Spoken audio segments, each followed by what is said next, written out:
He's someone who could add something to the collective balance of the Arsenal attack.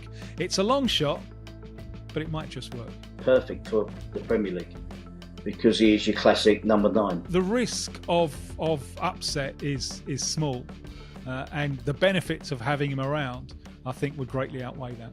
Another season, and it seems to be another opportunity missed for Arsenal when it comes to lifting that coveted Premier League trophy.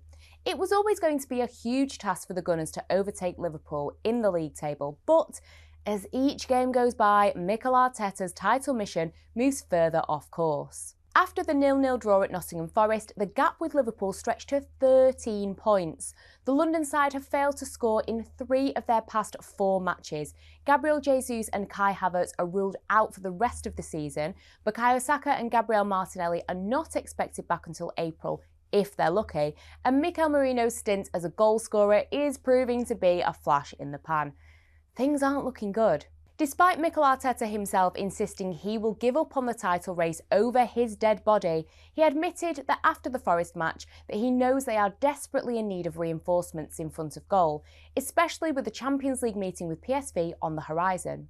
Well, we have another day or two now to think before the PS game, other options that we have, especially against teams that they are in this low block, but if we wouldn't arrive, if they would open up, if they would be opponent much better than us, I would be probably in a very defensive state. I know that what is lacking is that piece up there, and as you said, it's a lot to play for, and we need to find a solution to unlock it. The club are of course still in contention when it comes to Europe, but the main question for Arsenal is where are their goals going to come from in order to remain in that second spot and potentially chase Liverpool, but to also progress beyond PSV? And why did they not bring a striker in? talkSPORT's own Adrian Durham has had his say, branding Mikel Arteta as arrogant for not bringing in a number 9. Do you think Mikel's angry enough about not having a centre-forward, a goal scorer they can bring in and rely on? No, I think he was arrogant rather than angry. I think earlier in the season when he was asked about the makeup of the squad and the lack of a number 9, lack of a goal scorer, I think he was thinking, well, City won the title a couple of years ago without a number 9. We can do the same. Well, you're trying to run before you can walk, mate. I think he needed a better squad than he's got. If you look at some of their signings last summer, so Marino scored 2 against Leicester. Lads, it's Leicester, and I agree with you on Ruud van Nistelrooy, Dean. Strange appointment, but Marino came in. I don't think they needed that type of midfielder in the squad. Calafiori came in. I'm not entirely sure why they needed to sign him as well when they needed a number 9. So it's poor squad management. But I also think that he's kind of been too relaxed, too laid back, if you like, Mikel Arteta, which is unlike him. Too reliant on set pieces. They haven't scored from a corner for well over 25 games now, which, that's meant to be one of their main sources. I think in this season when City have imploded completely, this was Arsenal's chance, and Mikel Arteta's got it all wrong. So yes, the transfer window may be closed, but there's still the option of free transfers. So let's take a look at 5 possibilities. First up, it's Roberto Firmino. The 33-year-old exited Liverpool in the summer of 2023 and has since been playing in the Saudi Pro League for Al Ahly. However, there are reports that he has been relieved of his duties after being left out of the team's squad list in order to make room for new signings. Joining me to discuss this more is talkSPORT Saudi Arabia reporter Ben Jacobs. Ben, great to have you with us. Could you shed some light perhaps on what has happened to Firmino since his departure from the Premier League? So Bobby Firmino moved to Al Ahly, one of the biggest clubs in Saudi Arabia. They are controlled by the PIF, but in Saudi Arabia you have a foreign quota of 8 players of any age. And in the last winter window, Al Ahly signed a winger from Porto by the name of Galeno, and that basically meant, including Ivan Toney, they've got 9 any age foreigners. So as a result, Bobby Firmino, even though he's the captain of Al Ahly, was deregistered from the Saudi Pro League. He can still play in the AFC Champions League, but not in the league between now and the end of the season, presuming that nobody gets injured. And that's called into question his future at the club. In theory, he could terminate his contract and become a free agent, or perhaps more likely, he'll continue to play in the AFC Champions League and then he'll become a free agent in the summer. It's not the first window that we've heard Bobby Firmino might leave Saudi Arabia, but now his future looks much more uncertain in Saudi because naturally a player of his caliber would want to play every week. And at the moment, he can't in the Saudi Pro League. He still managed to score 14 goals out there, and with his experience in the Premier League, hypothetically, he could be worth Arsenal taking a look at, no? I think Arsenal's starting point is that they don't want to dip into the free agency market and they want to assess their attack-minded options in the summer. And we know that Mikel Merino is sort of the stopgap number 9. Once we get to the summer, there'll be players that Arsenal have worked on for quite some time, and they'll know that they're available in the market, particularly Benjamin Sesko, who's very much sold on the Arsenal project, but wanted to do one more season at Leipzig. Then you've got Alexander Isak, no guarantee. He'll be available in the summer, and not for a low fee either, but Arsenal are still looking at his profile and the possibility that maybe if Newcastle don't get Champions League football, coupled with a sweat over their PSR position, they might be able to do some business there. So for Arsenal, it's about not panic buying, not necessarily getting a free agent for the sake of it, and then waiting for the summer for the right number 9 target to emerge. Of course, we're not speaking at the moment of Firmino being a free agent either. But if that changes, then naturally you have to look at a player like that, whether in the short term or potentially for even longer. And Firmino's perspective is very much he'd be open to return to Europe. He would very much come back to the Premier League. Playing for Liverpool wouldn't necessarily stop him from moving to a rival of Liverpool's, but it's hypothetical at the moment because it's Al Ahly that don't yet want to terminate his contract. So even if Arsenal did want to decide on Firmino and feel that he might be a short-term fit, at the moment it's only a hypothetical because he isn't a free agent, and it's likely therefore that Arsenal will have to wait, and so will Firmino, until the summer. And then by the time we get to the next window, Arsenal will have budget and desire for other more long-term targets, most likely at this stage, Benjamin Sesko. Thank you very much for that, Ben. Next up, it's a familiar Premier League face in Diego Costa. After his stint at Wolverhampton, he returned to Brazil, playing for Botafogo and Grêmio. His contract with the latter expired in January, and with the former Chelsea player already ruling out any return to Stamford Bridge, could this open the door to the Emirates? Joining me to talk more about the player is South American football expert Tim Vickery.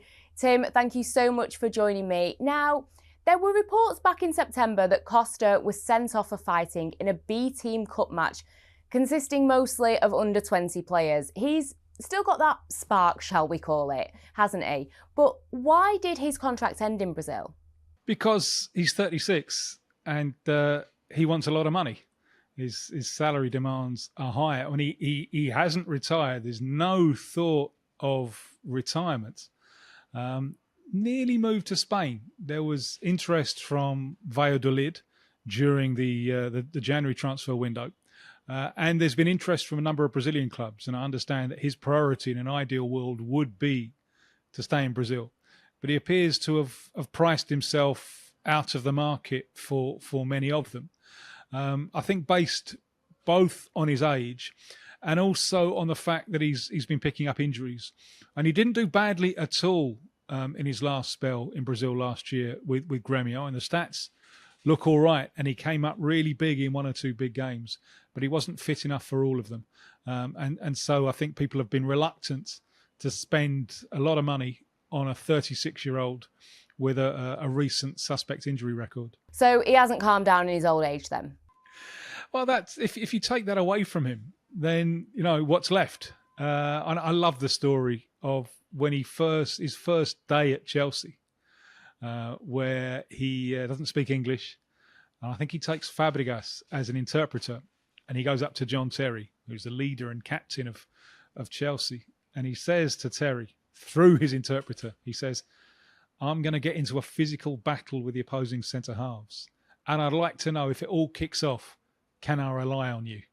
And John Terry thought this was fantastic. This was the message that he wanted. You're all right. You'll do with us. He's always been very popular where he's been. You know, he's a good teammate, I think. And so, yes, that fire is still very much there. I suppose a big problem now is inactivity, because he hasn't played since the Brazilian season ended early December. And so now we're getting on for 3 months. So, you know, from an Arsenal point of view, there are virtues there. This is a proven campaigner with a proven Premier League record. You know he can do it in the Premier League. But as we're saying, he's now 36. There have been some injuries, and he hasn't been on the field in competitive action since early December. So as a short-term move for Arsenal, they could do worse, but there are risks involved. I was surprised that they didn't go for the Botafogo centre-forward, Igor Jesus, in the January transfer window. I thought he would be a player who may well fit in with what they were looking for. They didn't do that, so they're now based on the market, the bargain bucket market for desperados. Who's free? Who's a free agent? Diego Costa is a free agent, but the downside of that is that he's been inactive for nearly 3 months. Costa did score 59 goals in 120 games for Chelsea and won 2 Premier League titles, but that was back in 2017. Has he still got it? Well, obviously, in the race between time and the athlete, there's only ever one winner. So if you're expecting the same Diego Costa that you saw at Chelsea, I don't think you're going to do that. The Diego Costa that you saw at Wolves may be. So he's not someone I don't think who's going to have the same kind of goal statistics, but he's going to make life easier for attacking midfielders arriving. He's going to take that physical battering. He's going to drag the defenders out of position. And so I think more than a player now who's going to shine individually, he's someone who could add something to the collective balance of the Arsenal attack. It's a long shot, but it might just work. Former Arsenal captain William Gallas has actually spoken about the situation and said his character could be good for a squad when you need the mood to be lifted, but also said he could see him clashing with Mikel Arteta. Do you think there's a risk that he'd be more disruptive than helpful in the dressing room? I think that risk is comparatively small compared to the possible rewards of bringing him in. I think he's aware of his importance in the scheme of things at this stage in his career. He's not going to be the big star man at Arsenal. He's going to be cooperating to the cause, and it is striking. He's how popular he's been. Pretty much wherever he's played. I remember when Diego Simeone took over at Atletico Madrid, and Diego Costa was out on loan, and on the team bus, as the news comes in that he's scored goals at wherever he is on loan, you can see the favourable reception from those Atletico Madrid players that they like him. And I think he's one of those who wants to give. He wants to give for the cause. So I think that the risk of upset is small. And the benefits of having him around, I think, would greatly outweigh that. Thanks a lot for your take there, Tim. Another player is Uruguayan striker Maxi Gomez, who age-wise, at 28 years old, fits the bill a little better. He was linked with a move to West Ham a few years ago, but was sold in 2022 by Valencia due to UEFA financial fair play regulations and to free up a spot on their quota of non-European Union players. He then made the move to Turkish side Trabzonspor, but returned to Spain on a one-year loan with Cadiz last season and has been without a club after leaving Turkey. Joining me to speak more about him is Spanish football expert and former Wimbledon striker Terry Gibson. So first up, Terry, you were a striker, so I have to ask, what kind of striker ideally do Arsenal need?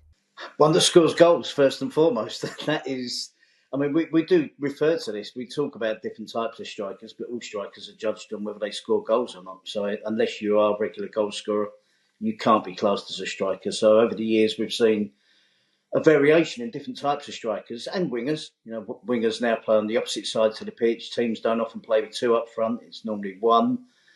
Some teams like players that run in behind, some like players that get involved in the play. So there's all different types of strikers, but ultimately you need to be scoring goals to officially be a striker, to be honest. And every manager, every coach in every league throughout the world are looking for those players that are identifiable as prolific goal scorers.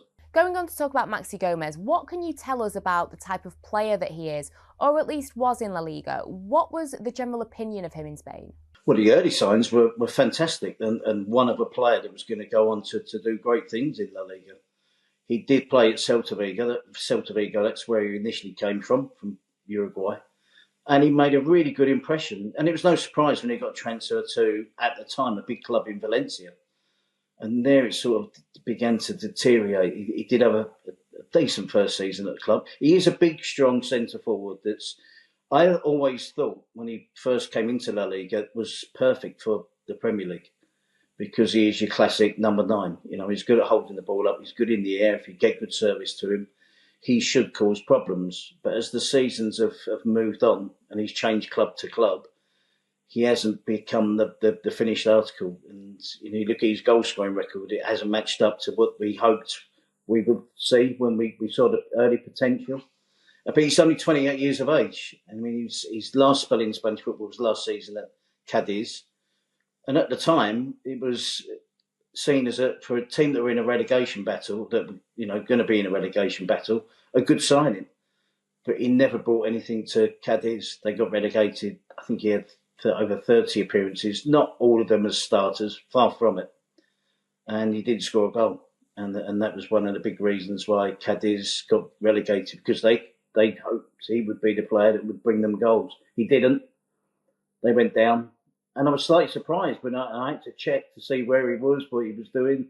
I was slightly surprised when I saw he was only 28. He's a player that has potential and still has potential, but he's one of those that's probably moved from club to club and hasn't really found his form on a consistent basis. But the potential is there, as I say. He's only 28. He's a big, strong, powerful centre forward. Plenty of caps for his country.